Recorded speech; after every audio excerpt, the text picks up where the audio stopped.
एक कौम थी जिस पर अल्लाह की रहमत का साया था, जिन्हें अल्लाह ने भूख से बचाया, डर से बचाया, दुश्मनों से बचाया और हर मुश्किल घड़ी में अपनी मदद का एहसास दिलाया। फिर अल्लाह ने उन्हें सिर्फ एक इम्तिहान दिया। इम्तिहान छोटा था लेकिन सब्र और ईमान से जुड़ा हुआ था। उन्होंने कहा, हम अल्लाह के हुक्म को नहीं तोड़ेंगे, बस थोड़ी समझदारी से अपने हालात आसान कर लेंगे। और यहीं से रहमत का सिलसिला रुकने लगा।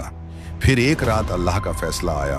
ना कोई तूफान आया, ना कोई बिजली गिरी, ना जमीन में कोई बदलाव हुआ। लेकिन जब सुबह हुई तो वो पूरी कौम अपनी पहले वाली हालत में नहीं रही।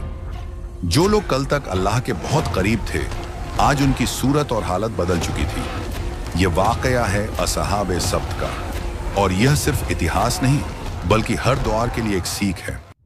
हजरत मूसा अलैहिस्सलाम के बाद बनी इजराइल की एक बस्ती समंदर के किनारे एलाह में रहती थी।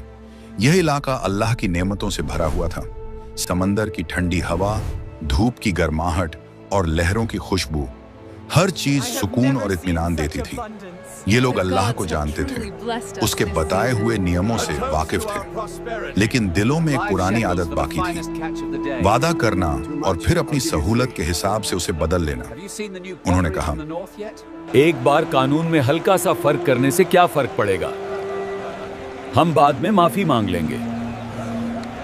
जुबान से मानना और अमल में चालाकी। बुजुर्गों ने कहा, हम अल्लाह के चने हुए लोग हैं, हमें ऐसे कवानीन की जरूरत क्यों? जवाब आया, ये सजा नहीं, यह एक इम्तिहान है और इम्तिहान में भरोसा रखा जाता है। अल्लाह ने उनके हालात देखकर उनके सामने ऐसा इम्तिहान रखा जो दिलों की सच्चाई सामने ले आए।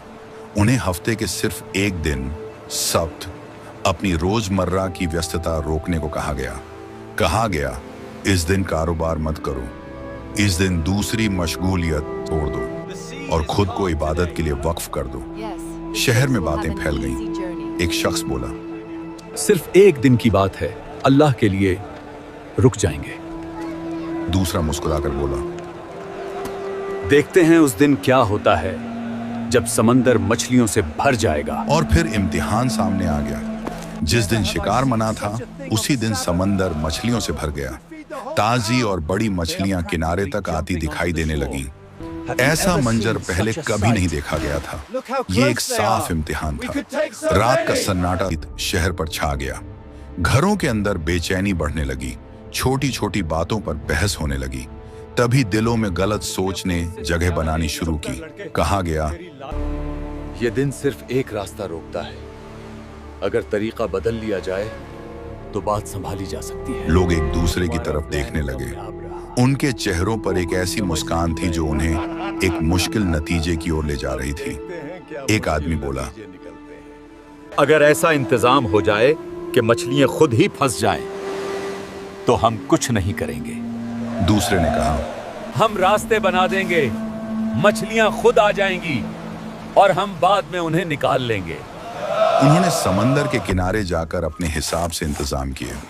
बुजुर्गों ने उन्हें समझाया, अल्लाह सब कुछ देख रहा है, ये वक्त नीयत को परखने का है। जवाब मिला, हमने कोई कानून नहीं तोड़ा, हमने सिर्फ तरीका बदला है। लेकिन वे यह भूल गए कि नीयत और अमल अल्लाह से छुपे नहीं रहते। कुछ लोग इस इंतजाम से खुश होने लगे। बुजुर्गों ने फिर आवाज दी, रुको, ये रास्ता सही नहीं है। कुछ लोगों ने कहा, हम सिर्फ समझदारी से काम ले रहे हैं। शहर के लोग 3 हिस्सों में बंट गए। एक हिस्सा जो अपने तरीके को सही मान रहा था, दूसरा हिस्सा जो बार बार समझा रहा था, तीसरा हिस्सा जो खामोशी से सब देख रहा था। एक आदमी बोला, हम देखते हैं आगे क्या होता है। और फिर एक रात आई। शहर की गलियां शांत थीं, समंदर की हल्की आवाजें और हवा का चलना। सुबह जब लोग उठे तो उन्होंने एक अलग मंजर देखा। कुछ लोग अपनी पहले वाली हालत में नहीं रहे थे, उनकी सूरत और पहचान बदल चुकी थी। यह देखकर सब समझ गए कि यह एक बड़ा सबक है। रिवायत में आता है कि यह हालत ज्यादा दिनों तक नहीं रही। यह वाकया इस बात की याद दिलाता है कि गलती काम में नहीं, नीयत में होती है। आज भी हम कहते हैं, कुछ चीजों को अलग नाम दे देने से वो सही हो जाती हैं, लेकिन याद रखिए अल्लाह नाम नहीं, नियत और सच देखता है। क्या आज हम भी अपने फैसलों में इसी तरह सोच रहे हैं? अपनी राय कमेंट में बताइए। वीडियो को लाइक कीजिए और चैनल को सब्सक्राइब कीजिए।